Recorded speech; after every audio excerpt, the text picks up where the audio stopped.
Komið sæl og velkomin heim í stofu, ég heiti Bryndís Svavarsdóttir. Í dag 27. mars er 5. sunnudagur í föstu. Þema dagsins er Guðs lambið eða endurlausnarinn. Í lexíunni sem ég mun tala út frá, sagði Guð Abraham að fórna Ísak syni sínum. Í pistlinum skrifar höfundur Hebreabréfsins að Jesús gegni hlutverki æðsta prests á himnum. Og í Guðspjallinu segir Jesús: Mannssonurinn er ekki kominn til þess að láta þjóna sér, heldur til þess að þjóna og gefa líf sitt til lausnagjalds fyrir alla. En við skulum byrja þessa stund á því að signa okkur og við segjum saman í nafni Guðs Föður, Sonar og heilags anda. Amen. Já, lexían er úr 1. Mósebók 22. kafla. Eftir þessa atburði reyndi Guð Abraham. Hann mælti til hans: Abraham, og hann svaraði: Hér er ég. Hann sagði: Takk þú son þinn, einkason þinn sem þú elskar, hann Ísak, og far þú til Móríalands og fórna honum sem brennifórn á því fjalli sem ég mun vísa þér á. Árla morguns söðlaði Abraham asna sinn, tók með sér 2 af sveinum sínum og Ísak son sinn, klauf við til brennifórnar, lagði síðan af stað og hélt til þess staðar sem Guð hafði sagt honum. Á 3. degi hóf Abraham upp augu sín og sá staðinn álengdar. Hann sagði við sveina sína: Bíðið hérna hjá asnanum, en við drengurinn munum ganga þangað upp eftir til að biðjast fyrir og komum svo til ykkar aftur. Abraham tók nú brennifórnarviðinn og lagði Ísak syni sínum á herðar, en eldinn og hnífinn tók hann sér í hönd, og þeir gengu báðir saman. Þá sagði Ísak við Abraham föður sinn: Faðir minn, og hann svaraði: Hér er ég, sonur minn. Ísak mælti: Hér er eldurinn og viðurinn, en hvar er sauðurinn til brennifórnarinnar? Abraham svaraði: Guð mun sjá sér fyrir sauð til brennifórnar, sonur minn. Og þeir gengu báðir saman. Nú komu þeir á staðinn sem Guð hafði talað um.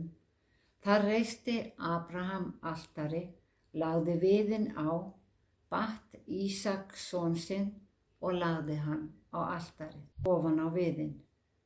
Þá tók Abraham hnífinn í hönd sér til þess að slátra syni sínum. En engill drottins kallaði til hans af himni og mælti: Abraham, Abraham, og hann svaraði: Hér er ég. Engillinn sagði: Legðu ekki hönd á sveininn og gerðu honum ekkert, því nú veit ég að þú óttast Guð. Þú hefur jafnvel ekki synjað mér son þinn, einkason þinn. Þá hóf Abraham upp augu sín og sá hvar hrútur satt fastur á hornunum í greinaþykkni. Fór hann þangað, tók hrútinn og fórnaði honum sem brennifórn í stað sonar síns. Þannig hljóðar hið heilaga orð. Já, þema í dag er Guðs lambið eða endurlausnarinn. Og nýlega sagði ég ykkur að leið og syndin kom í heiminn, hafi Guð innleitt fórnarkerfi þó það kæmi hvergi fram. Það sjáum við á því að bæði Kain og Abel færðu Guði fórnir og Guð vildi fá ákveðna fórn, blóðfórn. Og það fyrsta sem Nói gerði þegar hann steig á land var að reisa Guði altari og færa honum brennifórn. Þannig að fórnir til Guðs áttu sér stað áður en Móse kom með lögmálið og boðorðin niður af Sínaífjalli. Lög Móse gef okkur hins vegar skýra mynd af fórnarkerfinu. Það má svo sannarlega taka eftirfarandi lög til greina varðandi synd Adams og Evu, en í Móselögum stendur: syndgi einhver eða fremji eitthvað sem Drottinn hefur bannað í einhverju boða sinna, án þess að hann gerir sér það ljóst, verður hann sekur og bakar sér sekt. Já, það má segja að þessi lög hafi verið sniðin fyrir Adam og Evu sem voru of saklaus, því þau þekktu ekkert illt. En þó þau gerðu sér ekki ljóst hvaða afleiðingar brot þeirra hafði, voru þau samt sek. Viðurlög við þessu broti var að færa prestinum lýtalausan hrút úr hjörðinni, sem metin var eins og sektarfórnar dýr. Athugið að það var ekki nautgripur, geit eða dúfa, heldur lýtalaus hrútur.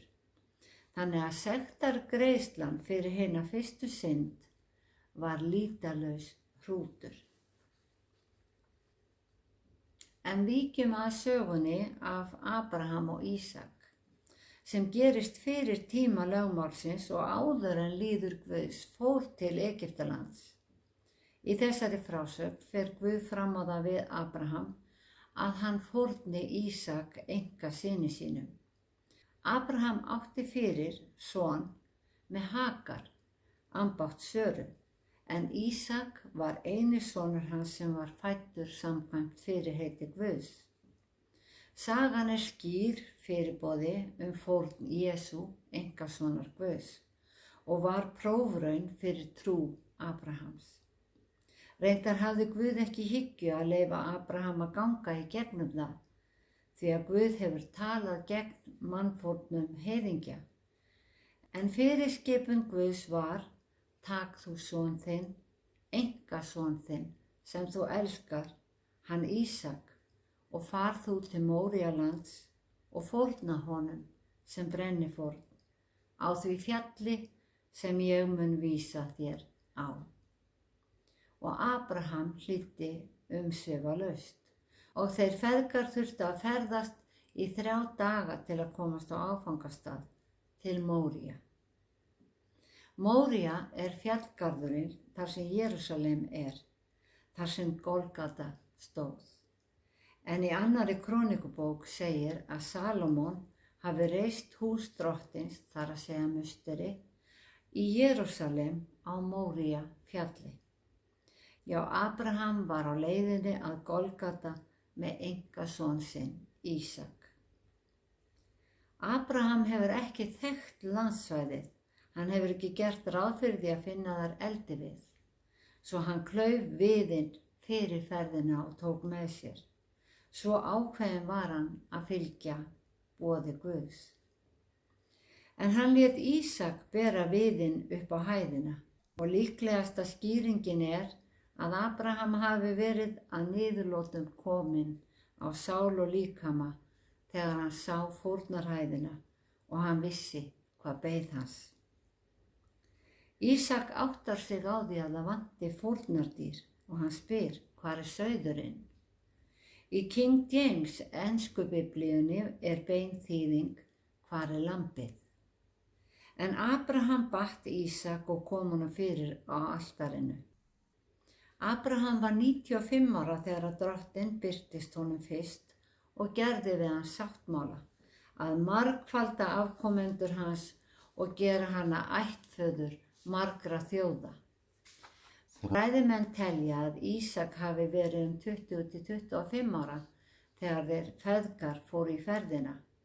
Abraham hefur því verið 120 ára og Ísak á besta aldri og hefði vel geta barist gegn því að vera fórnað, en ekkert slíkt tekið fram. Þegar Abraham reiddi hnífinn á loft, stöðvaði engill Guðs hann. Hann hafði staðist prófraunina, hann var tilbúinn að hlýða Guði í öllu, jafnvel að fórna syni sínum. Í fyrra skiptið sem Guð birtist Abraham var hann réttlættur fyrir trú, en núna fyrir verk.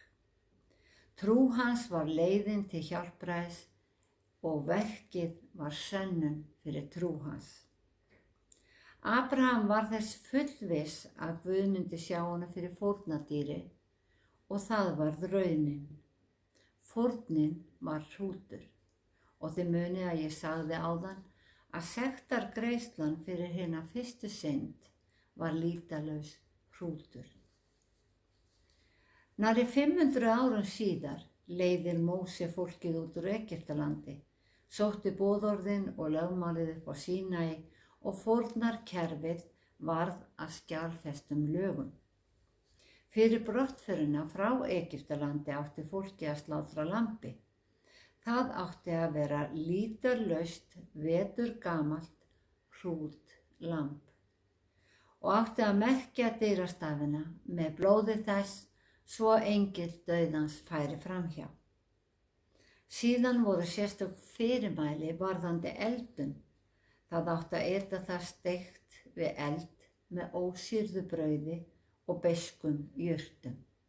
Etið ekkert af því hrátt eða soðið í vatni voru fyrirmælin, heldur steikt við eld ásamt haus, fótum og innyflum. Þið megið engu leyfa af því til næsta morguns. Það sem kann að verða eftir næsta morgun skulu þið brenna í eldi. Og eftir að Móse fékk lögmálið í hendur, voru skráð þessi ákvæði varðandi páskalambið, að hvorki leyfa neinu af því til næsta morguns, né brjóta í því neitt bein. En þegar Jesús dó á krossinum, þá er tekið fram að þessi ritningagrein hafi ræst. Ekkert bein hans skal brotið. Í fyrstu var fórnað víða í landinu, en musterið í Jerúsalem varð framliðu stundir aðal fórnarstaðurinn. Þar var Jesús krossfestur og dauði hans var síðasta fórnin til friðþægingar fyrir syndir mannanna. Þegar Jóhannes skírari sá Jesú koma til sín, sagði hann: Sjá Guðs lamb sem ber synd heimsins.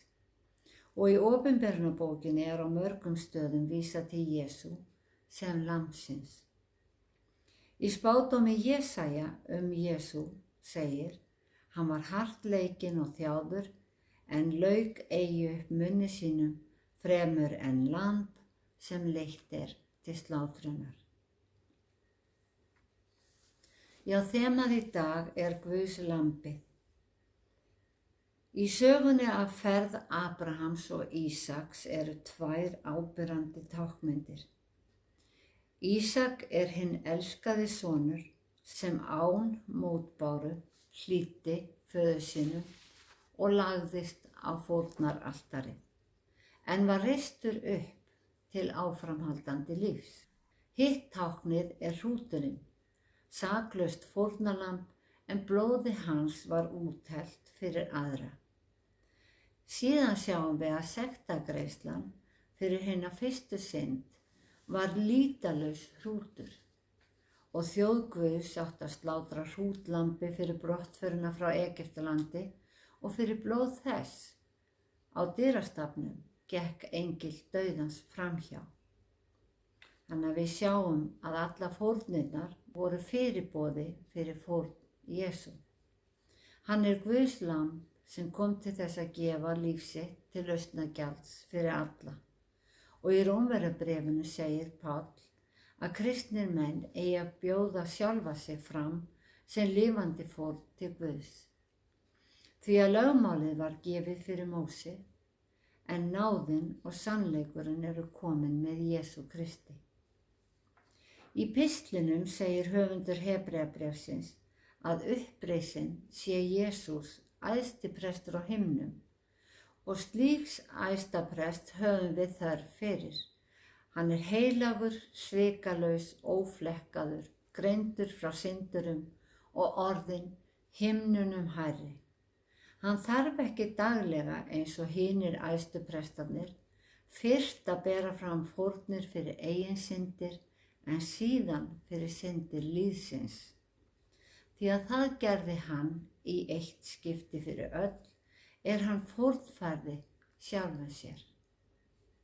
Já, lambi Guðs var fórnað í eitt skipti fyrir öll, fyrir okkur. Og okkur var gefin sú gjöf að frelsast fyrir trúna á hann. Drottinn blessi þig og varveiti þig. Drottinn láti sína ásjónu lýsa yfir þig og sé þér náðugur. Drottinn upplyfti sínu augliti yfir þig og gefi þér frið. Í Jesú nafni.